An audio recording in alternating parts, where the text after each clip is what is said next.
નમસ્કાર, આપ જોઈ રહ્યા છો નેશન પ્લસ ન્યૂઝ. હું છું આપની સાથે હેતલ ભગત.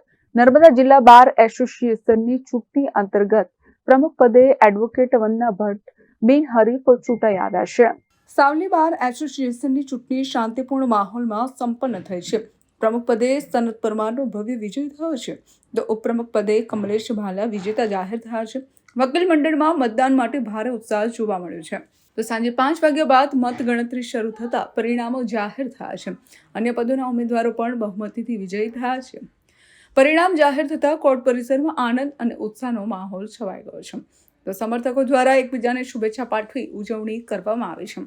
સાવલી વકીલ મંડળે મને જંગી બહુમતીથી જીતાડેલો છે અને સાવલી વકીલ મંડળના જે મારા સાથી મિત્રો છે એમણે મને જે વોટ આપી અને મને જે અધ્યક્ષ તરીકે પ્રમુખ તરીકે મને ચૂંટી લાયા છે તે બદલ હું એમનો ખૂબ ખૂબ આભાર માનું છું.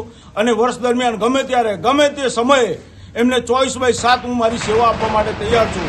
અને સાવલી વકીલ મંડળને પ્રગતિ તરફ લઈ જવા માટે અને સાવલી વકીલ મંડળનો અવાજ સાવલી વકીલ મંડળથી માંડી બાર કાઉન્સિલ ઓફ ગુજરાત અને બાર કાઉન્સિલ ઓફ ઇન્ડિયા સુધી પહોંચાડવા માટે હું અથાગ પ્રયત્નો કરીશ.